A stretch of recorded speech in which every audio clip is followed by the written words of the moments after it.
¿Cómo están ustedes? Bienvenidos a Universo Pyme Periodismo Útil. Hoy vamos a hablar de un caso de nacimiento y expansión de una fintech, una financiera tecnológica que nace en Argentina, que después se va hacia Uruguay, después decide incursionar al mercado mexicano, donde llega hace aproximadamente 6 meses, poco más de 6 meses.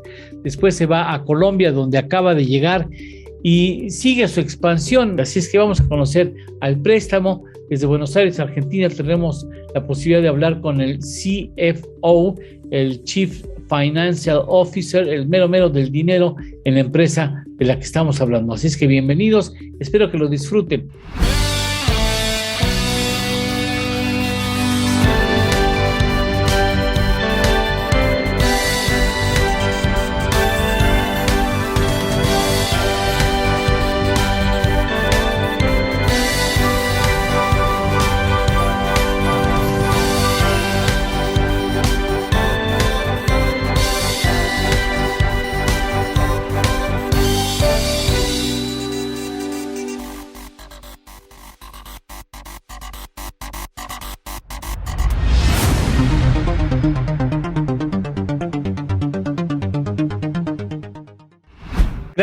Muchas gracias a Pablo Blanco, quien es el CFO de una fintech, de una financiera tecnológica que se llama Alpréstamo. Gracias por estar con nosotros, Pablo. Un saludo. No, ¿Qué tal? Muchas gracias a ustedes. Estás en Buenos Aires, ¿verdad? Estoy en Buenos Aires, es correcto. Ahora nos ha tocado vivir tangos dolorosos, ¿verdad? La economía no marcha en varias naciones de América Latina, entre ellas, por supuesto, México y Argentina. Argentina particularmente está pasando un momento muy complejo desde el punto de vista económico. Las tasas de inflación las anualizadas son las más altas de los últimos 30 años. Es decir, ¿En cuánto estiman ustedes que cerraría o podría cerrar la inflación en el 2022? Y depende cómo hagas la estimación. Si haces la estimación clásica hacia el pasado, el indicador está cercano al 60%. Ahora, si uno toma la inflación de los últimos meses, que fueron las más altas, y la proyecta hacia el futuro en 12 meses, está dando como el 82. Válgame. Depende con qué vara uno la quiera medir, va a tener un piso del 61, 62, y de no subir más y mantenerse en la situación actual, va a estar pisando el 82%, 82, 84%. ¿Cuándo nació el préstamo? El préstamo nace para finales del 2017, como consecuencia del desprendimiento de un spin-off de una línea de negocios que tenía otra empresa que también comparte socios, que se llama DKS, que es una agencia de publicidad digital. En ese momento una entidad financiera pidió que le generáramos leads para hacer campañas para vender préstamos, y bueno, así fue que primero se empezó con esa campaña y después a partir de eso se desarrolló toda la línea de negocios que tiene como valor agregado o como gran diferencial con respecto a lo que es la comunicación o la publicidad o digital, es el proceso de elaboración del dato una vez que ingresa a la plataforma, y el proceso de derivación ya es con un dato analizado desde el punto de vista de riesgo y desde el punto de vista de probabilidad de conversión para cada uno de los agentes financieros que estén prestando a través de la plataforma nuestra. ¿Y cómo funciona el préstamo? ¿Cómo podríamos explicarle a la gente lo que es el préstamo en su funcionamiento cotidiano? El préstamo es lo que en la jerga de lo que son los negocios digitales o los negocios de la nueva economía se denomina un marketplace. ¿Qué sería esto? Es un lugar donde se encuentran gran cantidad de oferentes de servicios, y por otro lado están los usuarios o consumidores de esos servicios que ofrecen las empresas. El proceso es muy simple. La gente ingresa al préstamo en un formulario muy resumido, carga sus datos y el producto que está buscando, por ejemplo un préstamo, carga sus datos. Esos datos viajan a lo que se denomina en tecnología motor de decisión, donde hace un proceso de análisis, y en función de ese proceso de análisis, que contempla las diferentes alternativas de niveles de riesgo, los niveles de endeudamiento, niveles salariales, tipo de trabajo, si es pensionado, si es jubilado, si es activo. Analiza una gran cantidad de variables, las combina con bases de información y en función de eso se le ofrece a entidades financieras esa posibilidad. Cuando las entidades financieras entienden que ese dato, esa persona, ese usuario es elegible para su cartera de créditos, nos contesta a nosotros que estaría aprobado y nosotros le mostramos a los usuarios en la página de oferta aquellas entidades financieras que aprobaron su operación de préstamo o de tarjeta de crédito. El usuario elige con quién quiere llevar adelante la operación y directamente ya los ponemos ahí, los juntamos, los ponemos en contacto, todo es tecnológico, ¿no? Pero juntamos a las dos partes para que continúen con el alta de la operación. Una vez que la persona eligió con quién quiere operar, ya directamente las relaciones entre la entidad financiera y la persona que la eligió. Es como una gran vidriera que tiene el valor agregado para las entidades financieras, que es el procesamiento de datos previo, cosa que le genera muchísima eficiencia, y tiene para las personas la facilidad de no tener que estar buscando lugar por lugar, claro, banco por banco, sino que entre y encuentra varias ofertas a la vez y elige la que más le conviene. Bien, ¿y quiénes lo crearon? ¿Quiénes crearon el préstamo? Los fundadores, los primeros tres que arrancaron con el préstamo fueron Julián San Clemente, Santiago Rivero y Martín García Moritán. Son tres argentinos, son muy amigos de toda la vida, que a la vez son los fundadores de DKS, son los que habían arrancado con la agencia de publicidad. Al poquito tiempo me incorporé yo como socio.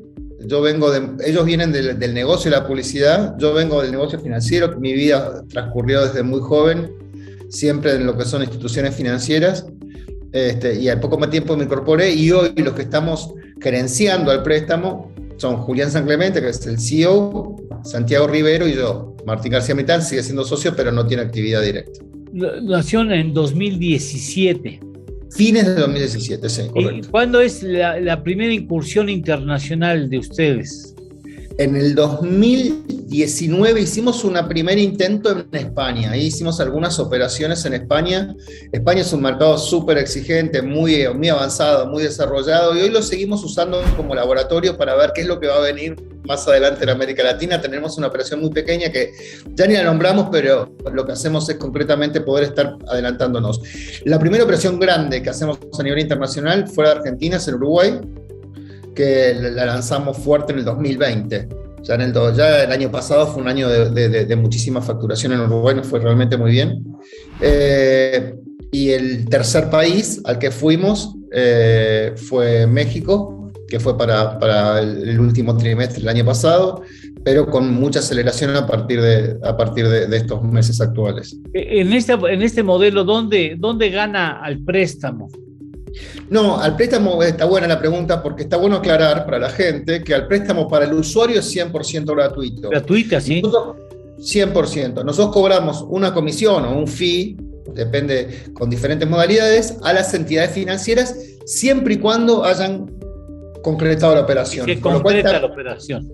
Claro, con lo cual también para la entidad financiera, lo que era un costo fijo de salir a captar clientes, pues tenía que pagar una campaña, hacer todo un desarrollo y demás, hoy se transforma a través del uso de la plataforma del préstamo en un costo variable, porque paga solamente, reduce muchísimo el riesgo de lo que es el costo de adquisición, o los riesgos que conllevan las diferentes probabilidades de adquisición, ¿verdad?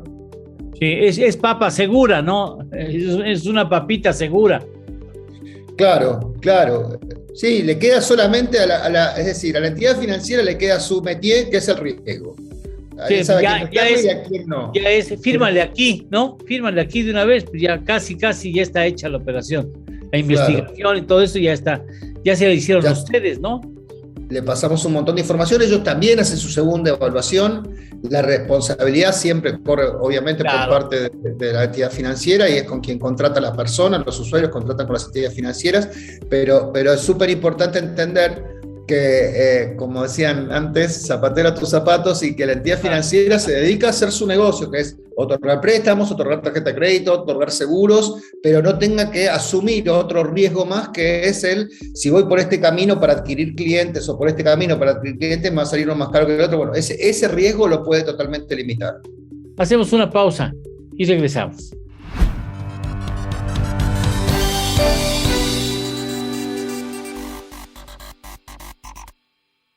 Hola, ¿cómo están? Buenas noches. Hola amigos, bienvenidos a Desarrollo Humano. Soy Gaby Solé.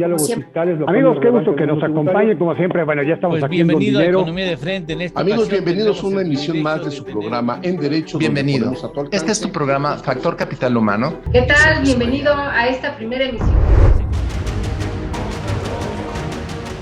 IDC también está en la televisión. La construcción está muy lejos de recuperar su... La gran aporte existía desde hace mucho El tiempo. Fondo Monetario Internacional. No te pierdas nuestra programación cubriendo temas como política, economía, corporativo, comercio exterior y temas de actualidad. Disfruta de la transmisión a través del canal 76 de Easy TV o a través del canal 168 en Total Play. También puedes vernos a través de las páginas de IDC, de Facebook y YouTube. IDC TV. Sintonízanos de lunes a viernes.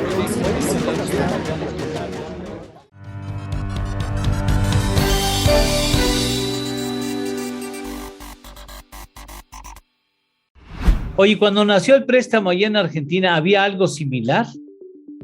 Había siempre algo similar ahí. Hoy no tenemos muchos competidores que hagan una cosa parecida a lo que hacemos nosotros. ¿Cuál es la principal diferencia? Precisamente es el proceso de análisis y evaluación de los datos.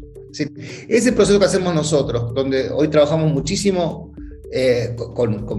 aplicando e invirtiendo muchos recursos en poder llevar y desarrollar un proceso de evaluación de datos que sea lo más acercado posible, permite generar altos niveles de eficiencia. Y esa parte, en general, no hay quien la esté desarrollando de la misma forma que nosotros. En general, hay algunos que son más cercanos a lo que sería la promoción o la publicidad, pero no tan cercanos a un servicio global para la entidad financiera. Y sirve el ejemplo del préstamo que nos estás platicando para comprobar que las fintech no son competidoras de los bancos tradicionales, finalmente son complementarios o pueden ser muy complementarios, ¿no? Es como pueden llegar a tener especializaciones muy, muy concretas que la banca sería incapaz de ejercer sola. A ver, sin ninguna duda que en un principio, cuando las fintechs empezamos a operar y demás, había como todo un resquemor.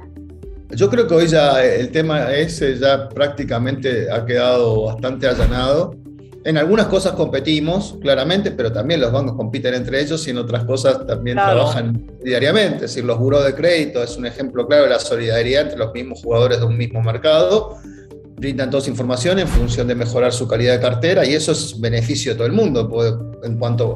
En la medida que mejoramos la calidad de cartera, podemos mejorar las tasas de interés en la cual prestamos y demás. Así que, y en otras cosas cooperamos, como en el caso que está planteando ahora. Es decir, por otro lado, nosotros obviamente para todo lo que es, no sé, la parte de nuestras transacciones o cualquier otra fintech que trabaje en el mundo necesita de los bancos para poder transaccionar, porque la plata gira y se transforma y por más que en la punta para el usuario sea a través de una fintech, el core o el corazón del servicio financiero está montado sobre el sistema bancario.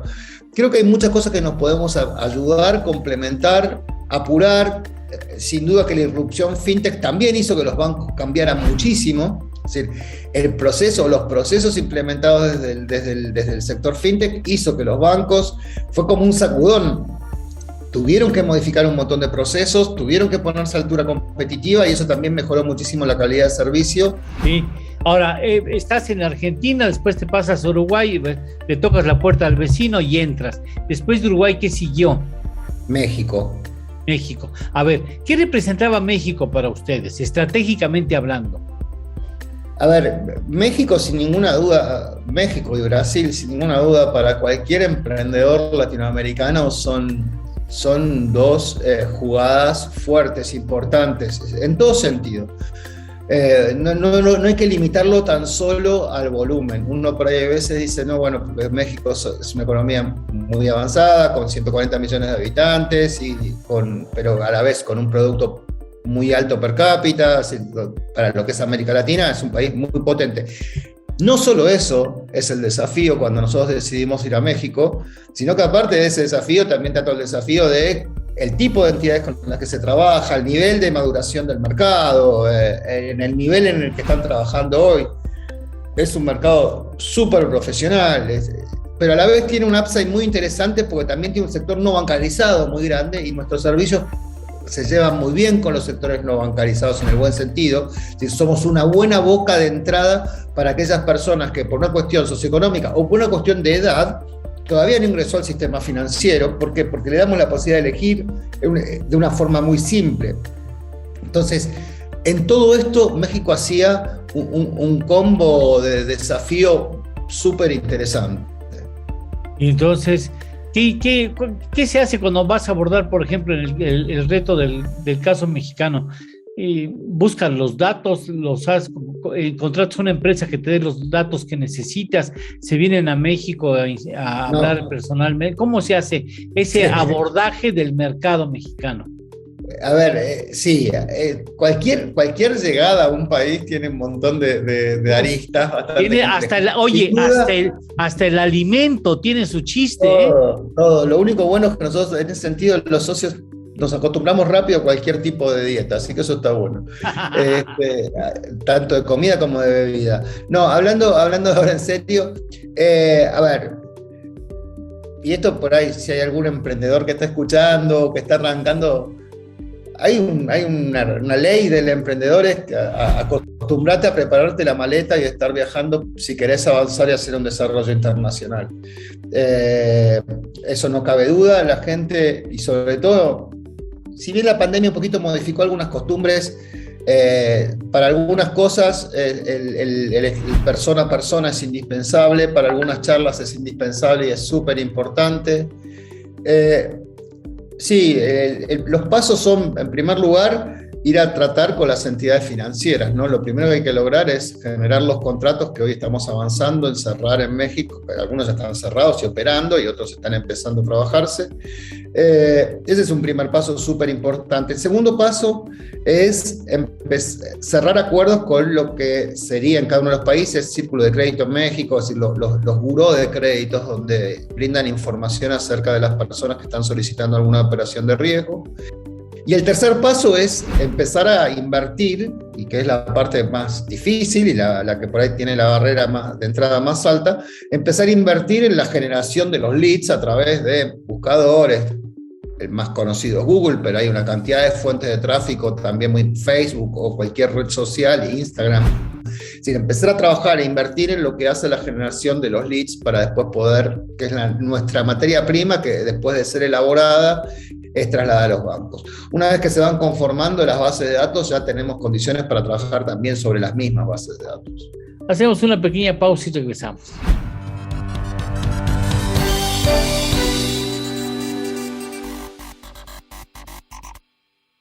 Hola, ¿cómo están? Buenas noches. Hola amigos, bienvenidos a Desarrollo Humano. Soy Gaby Soule. Amigos, qué gusto que nos acompañen, como siempre. Bueno, ya estamos aquí. Bienvenido a Economía de Frente. Amigos, bienvenidos a una emisión más de su programa En Derecho. Bienvenido. Este es tu programa Factor Capital Humano. ¿Qué tal? Bienvenido a esta primera emisión.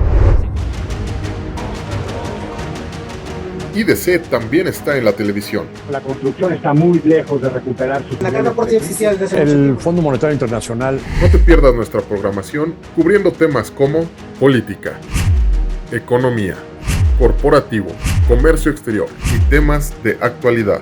Disfruta de la transmisión a través del canal 76 de Easy TV o a través del canal 168 en Total Play.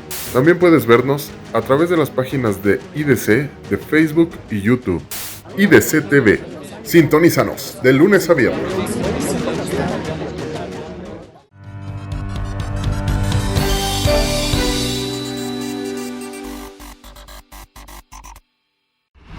Después de México, ¿qué seguiría?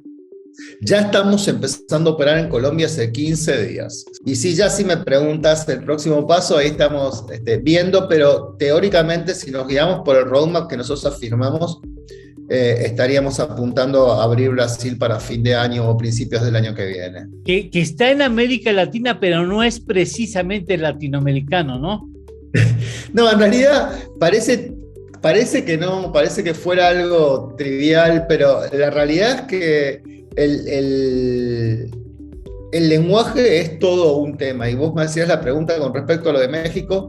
Otra cosa que nosotros aprendimos, que por ahí con Uruguay no fue tan difícil, pero sí con México tuvimos que hacer un trabajo bastante importante en traducir al mexicano un montón de cosas, y que es muy así. Creo que sacando algunos países que están más cerca, en general lo que ocurre es, hay cuestiones culturales, formas de decir las cosas. Por ahí una frase dicha de una forma en un país es muy polite y cómoda, y qué sé yo, y esa misma frase dicha en otro país, también de habla hispana igual que nosotros, es totalmente agresiva, porque con esta frase lo que vos estás haciendo es tratando de imponerle a las personas tal cosa, y acá a la gente no le gusta que le impongan, y hay otros países que no tienen.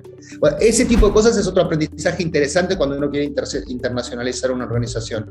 Sin duda que con Brasil somos muy parecidos en un montón de cosas y muy distintos en otro montón de cosas, y a la hora de los negocios tiene mucho que ver todo este tema. Ahora, la tecnología también ayuda muchísimo y facilita muchísimo algunos caminos como para recorrer, y hoy por hoy se está más, en ese sentido sí, se está más cerca como para poder generar cosas en otros países. Oye, hablando del business plan, ¿qué porcentaje de los ingresos estiman ustedes que podría representar México en ese pastel de ingresos que tiene al préstamo? Nosotros entendemos que para lo que sería 2022, México va a estar teniendo en cuenta que Argentina y Uruguay ya son dos mercados maduros, sí. Y así todo, México va a estar alcanzando aproximadamente el 30 y pico %.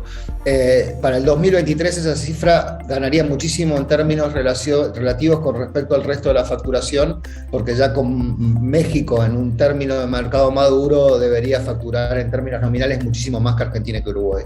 Ahora, igual Argentina siempre es un bicho raro, ¿no? En el sentido que hoy está bastante complicada la situación económica, pero ya hemos vivido, los que somos más grandes, donde generan algún pequeño cambio y se generan base de estabilidad. Como ha venido tan retraído el consumo, por ahí pega un pico, pero me refiero en el estándar, en situaciones normales y normalizando las curvas de facturación, México debería estar en un porcentaje bastante alto para el año que viene. En un escenario así de crisis económica en la que estamos, es difícil prever con relativa certeza cómo se va a comportar el negocio, ¿no? Porque no sabes, los políticos son impredecibles, pueden llevar a un buque a hundirse cuando estaba boyante en todos sentidos, ¿no? Aunque haya sol y no haya tormenta, sí. Los políticos lo hunden, ¿eh?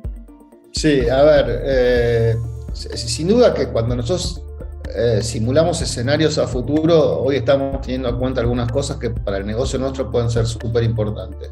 Estamos pensando en la posibilidad de un nuevo lockout, es decir, si bien no como algo muy fuerte, pero sí una restricción. Las decisiones tomadas en China las últimas semanas no son triviales tampoco para el mundo, porque China también, bajando su motor de consumo a partir del cierre, genera y pega en muchas economías de América Latina. Sí, claro. La tasa de inflación y la tasa de interés en Estados Unidos es otro tema que venimos siguiendo, porque obviamente nuestros países tienen determinado gran parte de su tasa de interés por lo que es la tasa de interés libre de riesgo, que sería la tasa de interés de los bonos del Tesoro norteamericano, y eso también impacta en el resto de la economía de los países, y la suba de las tasas soberanas de los países va a impactar en la suba de la tasa de las entidades financieras, y con eso va a impactar en la tasa de los préstamos y las tarjetas de crédito. Segundo punto que para nosotros puede ser una preocupación. Ahora, ¿dónde vemos la contrapartida de esto? Lo que entendemos nosotros es que en paralelo con estas tres campanas o alertas que podemos ya estar mirando en el horizonte, nosotros lo que buscamos es estos riesgos estos riesgos, mitigarlos mediante nuestra experiencia micro. Es decir, a la macro le vamos por el lado de la micro. Decimos, bueno, en el supuesto caso, ¿qué tipo de productos se van a consumir? Entonces ahí aparecen los microcréditos, aparecen las tarjetas prepagas, aparecen servicios transaccionales, es decir, y es ahí donde nos vamos acomodando como para decir, bueno, siempre tenemos que tener para la gente el producto financiero en la cartera que en ese momento mejor le convenga. Y cuando hay un momento de expansión y que la tasa está buena como para tomar un préstamo y demás, que encuentre créditos con nosotros. Pero que cuando el momento es por ahí de ahorro o de cuidado o de retracción o de tener mayor control desde el punto de vista de sus gastos y tener elementos transaccionales seguros, también podamos ofrecer dentro de la plataforma del préstamo servicios financieros que cubran esas necesidades. Oye, pues el tiempo se nos ha agotado de la entrevista. Te agradezco mucho que nos hayas abierto la puerta a la experiencia de expansión, de nacimiento y expansión de una fintech que ahora está en México al préstamo y que, espero que sea buena la experiencia en nuestro país y que sigan con mucho éxito. Las fintechs son muy necesarias, tienen que ser muy eficientes para ser competitivas y un buen negocio, son muy necesarias en economías como las nuestras y sobre todo para los jóvenes que están apenas iniciando en el proceso de interrelación con el sector financiero, que son un puente inmejorable. Te agradezco mucho, Pablo, hasta Buenos Aires, Argentina, te mandamos un abrazo muy fuerte y agradezco el tiempo que nos has concedido y espero que tengan muy buena jornada en 2022 y 2023. Muchísimas gracias y lo mismo para ustedes y que esté todo bien. Muchas gracias, hasta la próxima, Pablo. En este caso me parece que era interesante para que usted conociera cómo se gesta una fintech, cómo nace, cómo se expande y cómo planea el negocio en los distintos países en donde decidió ubicarse. Muchas gracias por su atención. Recuerde, Universo Pymes, periodismo útil, y hasta la próxima semana con muchísimo gusto.